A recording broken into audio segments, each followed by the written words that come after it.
देखिए, हम लोग हिंदी कहानी का इतिहास पढ़ रहे थे और हिंदी कहानी का इतिहास पढ़ने से पहले आप लोगों को पूरा हिंदी कहानी का इतिहास का जितना भी इम्पोर्टेंट क्वेश्चन था सब लिखवा दिए थे, ताकि जब जब हम लोग हिंदी कहानी का इतिहास पढ़ें तो आप लोगों को अच्छे से समझ में आ जाए। तो हम लोग आज पढ़ेंगे हिंदी कहानी का इतिहास, वो भी आप लोग को पूरा डायग्राम से बना के समझाएंगे ताकि आप लोगों को अच्छे से समझ में आ जाए। तो अभी हम लोग जो पढ़ेंगे, पहले हम लोग पढ़ते हैं हिंदी की पहली कहानी, जो कि आप लोग को जो इम्पोर्टेंट क्वेश्चन लिखवाए हैं उसमें भी यह है।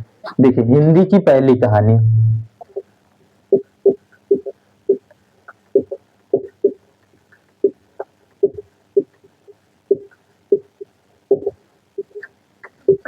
हिंदी की पहली कहानी, देखिए इसमें जो पहला पॉइंट रहेगा वह है विवाद क्यों है।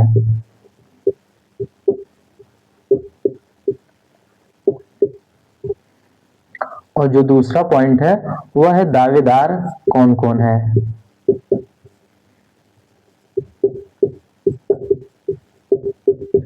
फिर तर्क की परीक्षा कर दीजिए। फिर जो तीसरा पॉइंट है वह है निष्कर्ष। फिर लास्ट में निष्कर्ष कर दीजिए। अब देखिए, कोई भी विवाद हुआ ऐसे ही तो करते हैं ना कि पहले विवाद क्यों है, फिर दावेदार कौन कौन है, फिर तर्क की परीक्षा कर दीजिए, फिर लास्ट में निष्कर्ष लिख दीजिए। देखिए, दुनिया की कोई भी डिबेट हुआ ऐसे ही करते हैं, चाहे वह कोई भी डिबेट हुआ। अब देखिए यहाँ डिबेट क्या है कि हिंदी की जो कहानियां हैं वो बहुत लंबे समय से आ रही हैं, मतलब बहुत लंबे समय से लोग लिखते आ रहे हैं, बट जो कहानी है उसमें यथार्थवाद का एलिमेंट होना चाहिए, तो उसमें यथार्थवाद का एलिमेंट नहीं दिखाई देता, तो इसलिए हम लोग उसे हिंदी की पहली कहानी नहीं मान सकते। अब जिसमें यथार्थवाद दिखाई देगा, यथार्थवाद का एलिमेंट दिखाई देगा, उससे हम लोग हिंदी की पहली कहानी मान लेंगे। तो देखिए, विवाद क्या है कि कोई भी कहानी हम लोग कब मानेंगे जब उसमें यथार्थवाद हो। यथार्थवाद हो, यथार्थवाद नहीं है तो क्या रहेगा, आदर्शवाद रहेगा। अब देखिए, बहुत सी कहानी ऐसी भी है जिसमें कि यथार्थवाद का एलिमेंट नहीं है, ना ही आदर्शवाद का एलिमेंट है, तो उसमें क्या है, उसमें है किस्सा गोई का एलिमेंट। किस्सा गोई। अब देखिए, किस्सा गोई क्या है, आप लोग सिंपल से भाषा में समझिए। किस्सा गोई का मतलब कि बचपन में जो दादा दादी लोग किस्सा सुनाए हैं ना, बस वही है इसका मतलब। यहाँ पे किस्सा गोई का मतलब वही है, तो किस्सा गोई का मतलब यहाँ आप लोग सिंपल से समझ लीजिए। अब देखिए, दावेदार कौन कौन है। देखिए, जो पहले नंबर पे है 1803 ईस्वी या 1808 ईस्वी में। देखिए, 1803 ईस्वी में इंसा अल्लाह खां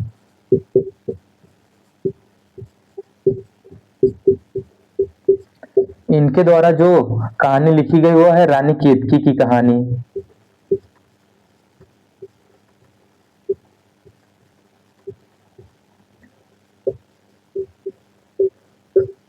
इसमें भी रानी केतकी कहानी में इसमें भी यथार्थवाद का एलिमेंट नहीं दिखाई देता है, और इसमें आदर्शवाद का भी एलिमेंट नहीं दिखाई देता है, मतलब बहुत कम आदर्शवाद का एलिमेंट इसमें दिखाई देता है, ना ही यथार्थवाद और ना ही आदर्शवाद। इसमें जो एलिमेंट दिखाई देता है वह है किस्सा गोई का एलिमेंट, इसमें बहुत ज्यादा दिखाई देता है। तो इसलिए हम लोग इसे हिंदी की पहली कहानी नहीं मानेंगे, क्योंकि हिंदी की पहली कहानी किसे मानेंगे, जिसमें यथार्थवाद दिखाई दे, तो ये भी हम लोग इसको नहीं मानेंगे। अब देखिए, जो दूसरे नंबर पे आता है वह कालक्रम की दृष्टि से वो 1871 ईस्वी में, वह है रेवरेंड जे न्यूटन। रेवरेंड जे न्यूटन द्वारा लिखी गई है एक मजदूर का दृष्टांत। एक मजदूर का दृष्टांत। अब देखिए, यहाँ दृष्टांत का मतलब क्या हुआ। दृष्टांत का मतलब यहाँ पे एग्जाम्पल हुआ, उदाहरण हुआ, अर्थात एक मजदूर का उदाहरण।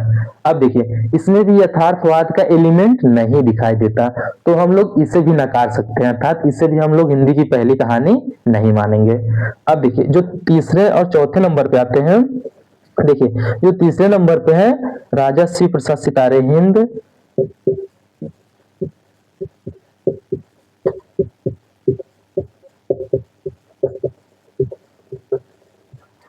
इन्हों में जो लिखा है राजा शिव प्रसाद सितारे हिंद ने, राजा शिव प्रसाद सितारे हिंद के द्वारा जो लिखी गई है कहानी वह है राजा भोज का सपना।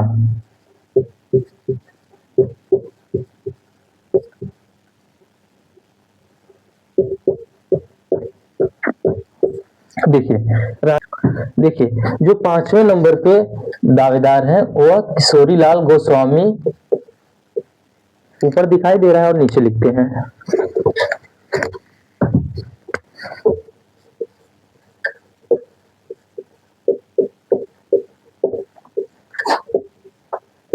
किशोरी लाल गोस्वामी द्वारा जो लिखा गया है वह है इंदुमती। देखिए इंदुमती जो है इसमें यथार्थवाद का ठीक ठाक एलिमेंट दिखता है। अगर हम लोग इसे किशोरी लाल गोस्वामी द्वारा इंदुमती जो लिखी गई है इसे हम लोग मान लेते हिंदी की पहली कहानी, ये 1900 ईस्वी में लिखी गई थी, 1900 ईस्वी में ये लिखी गई थी। बट अगर शुक्ल जी नाराज ना हुए होते तो शुक्ल जी ने क्या कहा कि शुक्ल जी ने कहा कि शेक्सपियर की प्रसिद्ध रचना है द टेम्पेस्ट, ये है शेक्सपियर जी की द टेम्पेस्ट, बहुत ही प्रसिद्ध रचना है।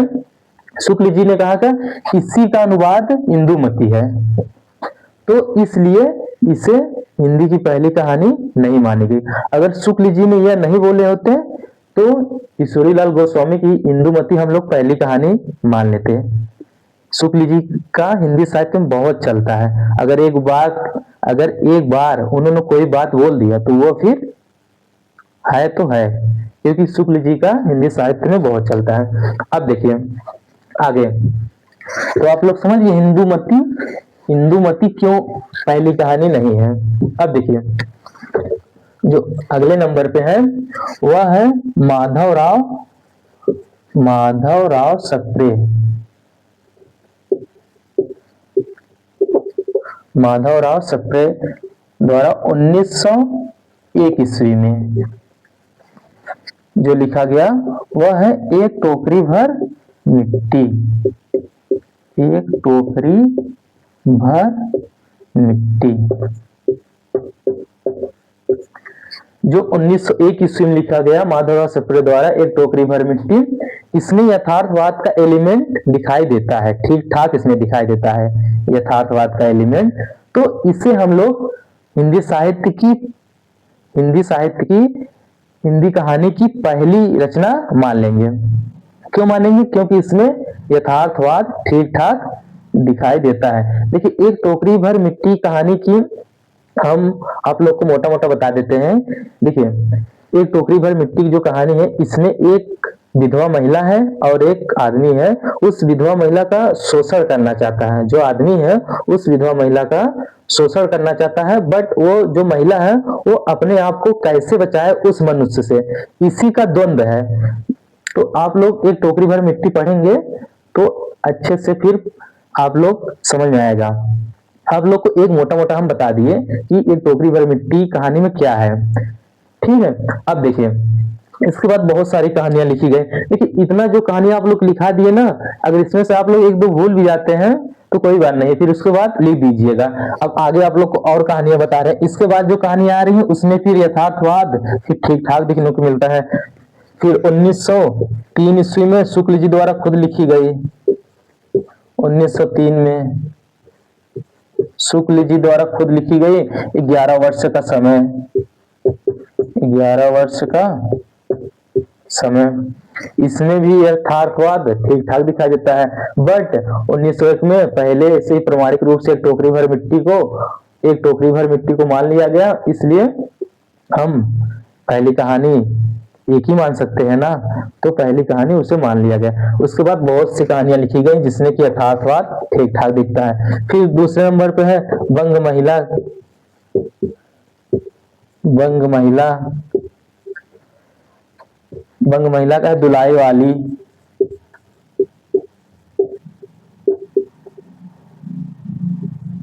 दुलाई वाली, इसमें भी यथार्थवाद ठीक ठाक दिखाई देता है।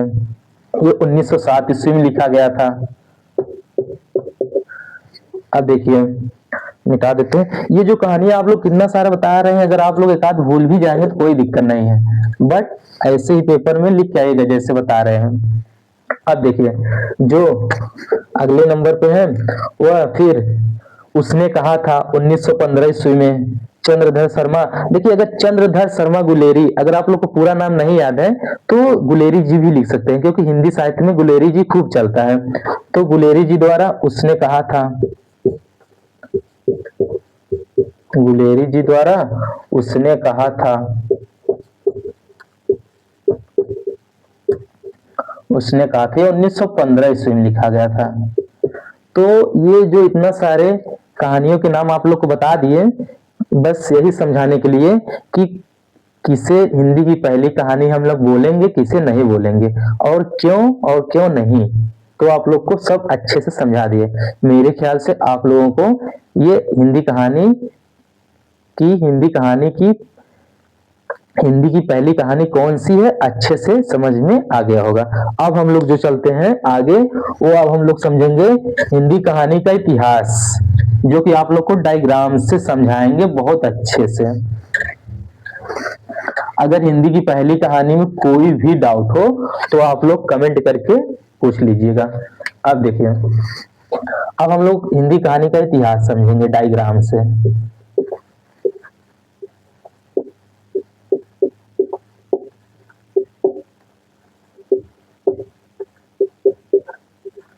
अब देखिए,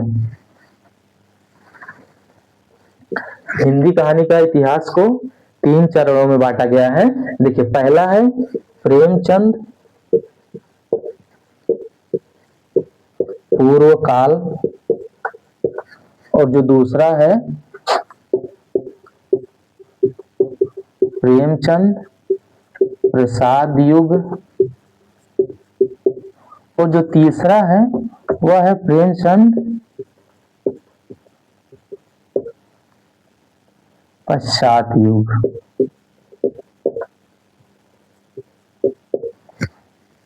अब देखिए, जो प्रेमचंद पूर्व युग का समय है वो 1901 से 1915 ईस्वी तक, और जो प्रेमचंद प्रसाद युग है वो 1915 या 1916 से मान लीजिए, 1916 से 1936 ईस्वी तक।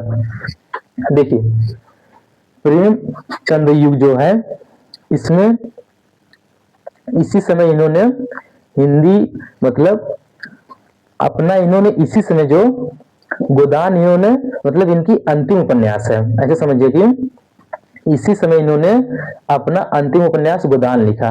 उसके बाद जो इन्होंने लिखा वो अपूर्ण है। मंगलसूत्र इन्होंने शुरू किया था बट उसको पूर्ण नहीं कर पाए थे, तो हम लोग कह सकते हैं कि इनकी अंतिम उपन्यास जो है पूर्ण रूप से वो गोदान है, और मंगलसूत्र जो है वो अपूर्ण है, मतलब पूरा नहीं कर पाए थे, बीच में ही इनकी मृत्यु हो गई थी, लिख नहीं पाए थे पूरा। और इसी बीच इन्होंने एक बहुत ही मोस्ट मेच्योर लेवल की कहानी लिखी जिसका नाम है कि कफन। कफन इनकी मोस्ट मेच्योर लेवल की कहानी है। तो इसी बीच इन्होंने कफन भी लिखा, और फिर 1936 में इनकी मृत्यु हो गई, और 1937 में प्रसाद जी की भी मृत्यु हो गई। तो हम लोग कह सकते हैं कि प्रेमचंद अब क्रिया से मतलब लेखन क्रिया से मुक्त हो चुके हैं। प्रेमचंद जी लेखन कार्य से मुक्त हो चुके हैं, तो इनका युग हम लोग 1936 ईस्वी तक मान सकते हैं। अब जो प्रेम पश्चात युग है वह 1936 से आज तक। अब देखिए, कुछ लोगों ने प्रेमचंद पश्चात युग को भी 3 भागों में बांट दिया, जिसे हम लोग उत्तर प्रेम चंद युग, बोलते हैं कि कहने का मतलब ये है कि प्रेमचंद चले गए किंतु उनका अभी भी प्रभाव बना हुआ है। और इसका समय है 1900, देखिए 1936 से आज तक, फिर 1936 से 1955 ईस्वी तक। फिर उसके बाद जो दूसरा विभाजन है वह है नई कहानी। अब देखिए नई कहानी जो है वह है 1955 से 1960 ईस्वी तक, और 5 साल में बहुत सी कहानियां लिखी गई। ये 5 साल में ही बहुत बहुत सी कहानियां लिखी गई। जो तीसरा है वह है परवर्ती कहानी। देखिए परवर्ती कहानी में बहुत से आंदोलन हुए हैं, परवर्ती कहानी में बहुत से आंदोलन हुए हैं, बट आप लोग को जो अभी 5-6 कहानी बताएंगे उसी को दिमाग में रखिए, और जैसे आएगा तो जैसे आ सकता है ना नई कहानी के बाद की जो मतलब कहानी है उसका टिप्पणी भी आ सकता है, ऐसे ही पूछ सकता है। तो नई कहानी के बाद अगर पूछता है तो परवर्ती कहानी, अभी 5-6 आंदोलन जो बताएंगे छोटे छोटे कहानियां हैं, जैसे सक्रिय कहानी, सहज कहानी, समानता कहानी, अकहानी, जनवादी कहानी। तो आप लोग ऐसे लिख के एक एक दो दो लाइन लिख दीजिए उसी के बारे में अभी बता रहे हैं। देखिए जो ऐसे समझिए जो उत्तर प्रेमचंद युग है इसमें मुख्य रूप से 2 प्रकार की कहानियां आती हैं। इसमें मुख्य रूप से 2 प्रकार की कहानियां आती हैं। नीचे लिख देते हैं आप लोग को, देखिए समझ में आ जाएगा। देखिए इसका काल यहाँ लिख देते हैं 1936 से 1955 ईस्वी तक। देखिए जो पहला है वह है प्रगतिवादी कहानी। प्रगतिवादी का सीधा सा मतलब साहित्य में समझिए कि मार्क्सवादी, इतना आप लोग माइंड में बैठा लीजिए। और मार्क्सवादी जहां भी मतलब समझिए, मार्क्सवादी का कहानी का सीधा संबंध प्रगतिवादी कहानी से है। अब देखिए जो दूसरा है मनोवैज्ञानिक कहानियां। तो ये उत्तर प्रेमचंद युग का मुख्य रूप से 2 प्रकार की कहानियां आप लोग माइंड में रख लीजिए। अब देखिए आप लोग को ना परवर्ती कहानी का अच्छे से विस्तार में बता देते हैं। देखिए यहाँ लिख देते हैं परवर्ती कहानी का। देखिए जो पहला आप लोग लिखेंगे अकहानी, फिर दूसरा जनवादी कहानी, फिर तीसरा लिखेंगे सक्रिय कहानी, फिर चौथा लिखेंगे समांतर कहानी, फिर जो 5वां लिखेंगे सहज कहानी, फिर सचेतन कहानी। इतना कहानी, ये जो छोटे छोटे आंदोलन हुए हैं आप लोग मतलब पता भी होना चाहिए ना कि उस समय क्या चल रहा था। तो ये जो 4-5-6 कहानियां हैं बस परवर्ती कहानी में आप लोग यही माइंड में रख लीजिए, और इसी के बारे में आप लोग 1-2 लाइन 3-3 लाइन लिख लीजिएगा। अभी हम लोग ये पूरा काल जो है, काल विभाजन जो है हम लोग एक एक मतलब पूरा विस्तार से पढ़ेंगे। अब हम लोग यहाँ से स्टार्ट करेंगे, प्रेमचंद पूर्व काल से स्टार्ट करेंगे, फिर एक एक काल को अच्छे से पढ़ेंगे, फिर और विस्तार में बताएंगे। ये तो डायग्राम से समझाना था कि देखिए हिंदी कहानी का इतिहास अगर आप लोग ये समझ गए फिर आप लोग उपन्यास को भी अच्छे से समझ जाएंगे, क्योंकि जैसे हिंदी कहानी का इतिहास है वैसे ही उपन्यास का भी इतिहास है। देखिए किसी का भी इतिहास एक व्यक्ति को केंद्र में रख के किया गया है, उपन्यास में भी प्रेमचंद को ही केंद्र में रख के किया गया है। सेम ऐसे ही इतिहास है उपन्यास का भी, और नाटक की दुनिया में प्रसाद जी को बीच में केंद्र में रख के किया गया है, और निबंध की दुनिया में शुक्ल जी को केंद्र में रख के किया गया है। अब देखिए अगर कहानी का इतिहास आप लोग को अच्छे समझ में आ जाएगा तो उपन्यास का भी यही है, सेम ऐसे ही है, तो वो भी अच्छे से समझ में आ जाएगा। अब देखिए हम लोग अब आगे चलते हैं। मेरे ख्याल से इतना समझ में आ गया होगा। अगर कहीं पे भी डाउट होता है तो आप लोग कमेंट में पूछ लीजिएगा। देखिए अब हम लोग एक एक करके पढ़ेंगे। प्रेमचंद पूर्व काल। देखिए जैसे ये आ गया, मान लीजिए टिप्पणी, जैसे मान लीजिए टिप्पणी ही आ गया इसका, प्रेमचंद पूर्व काल का। तो आप लोग को कैसे लिखना है, पहले समय लिख दीजिए, इसका टाइम पीरियड क्या है, 1901 से 1915 ईस्वी तक। फिर उसके बाद कुछ तथ्य बता रहे हैं आप लोग को, वो लिख दीजिए। फिर देखिए पहले तथ्य कुछ आप लोग को बता दें, वो लिख दीजिएगा। जैसे तथ्य में ऐसे पहले तो यही आ जाएगा, एक टोकरी भर मिट्टी, जो 1901 में लिखा गया, एक टोकरी भर मिट्टी, एक टोकरी भर मिट्टी। पहले तो आप लोग ये लिख दीजिए कि इसका काल विभाजन ये 1901 से 1915 तक है, प्रेमचंद पूर्व काल का। फिर इसमें ये कहानियां कोई भी काल आए, जितना काल आप लोग को बता दिए, कोई भी काल आए, बस आप लोग को इतना करना है कि काल विभाजन लिख दीजिए। फिर एक दो दो तीन तीन चार कहानियां उस काल की जो है वो कहानियां लिख दीजिए। फिर उसके बाद ये तथ्य जो बता रहे हैं ये कहानियां लिख दीजिए। फिर ऐसे ही लिखना है, कोई भी काल आए। देखिए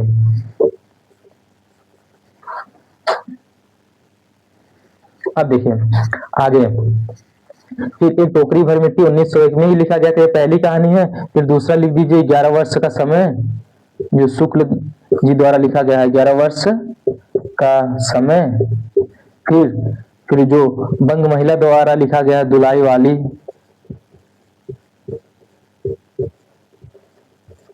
फिर चौथा लिख दीजिए उसने कहा था।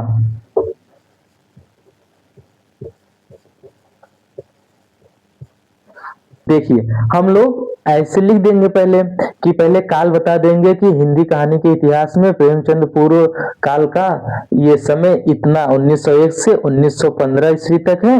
फिर उसके बाद हम लोग लिख देंगे इसमें निम्न कहानियां हैं। फिर ऐसे लिखेंगे, फिर 1 2 3 4 ऐसे ऐसे लिखेंगे, क्योंकि हम लोग को प्रभाव पैदा करना है, एग्जामिनर को देख के अच्छा लगे। जितना ही अच्छा आप लोग कॉपी सजा के लिखेंगे उतना ही अच्छा नंबर मिलेगा। फिर उसके बाद हम लोग ये इतना कहानियां लिख देंगे जो भी आप लोग को बताएं 4। फिर उसके बाद हम लोग विश्लेषण कर देंगे।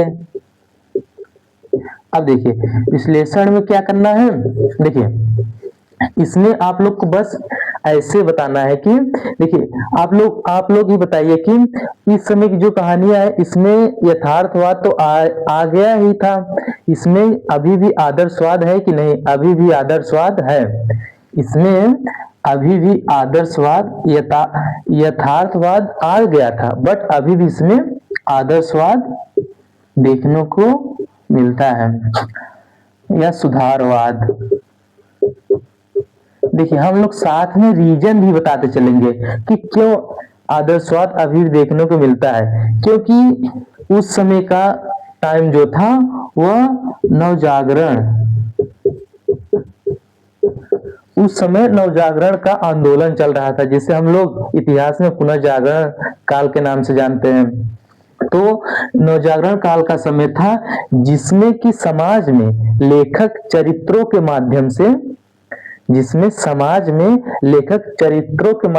समाज में आदर्श की स्थापना भी करना चाह रहा था। तो इसलिए कि नवजागरण काल का टाइम था, इसलिए आदर्शवाद भी देखने को मिलता है। तो हम लोग विश्लेषण में जो लिखेंगे, जैसे आदर्शवाद लिख रहे हैं तो जो कुछ भी लिखेंगे साथ में उसका रीजन भी बताते चलेंगे। तो ऐसे ही करना है हम लोग को, कोई भी काल आए पहले उसका टाइम पीरियड लिख दीजिए, फिर उसमें 2-3 कहानियां लिख दीजिए, ऐसे ऐसे ऐसे, फिर उसमें ऐसे विश्लेषण में फिर ये ऐसे कर दीजिए। बस ऐसे ही लिखना है, 150 शब्दों में अगर आता है तो हम लोग को ऐसे ही पूरा लिखना है। तो ये हो गया। और जो तीसरा हो गया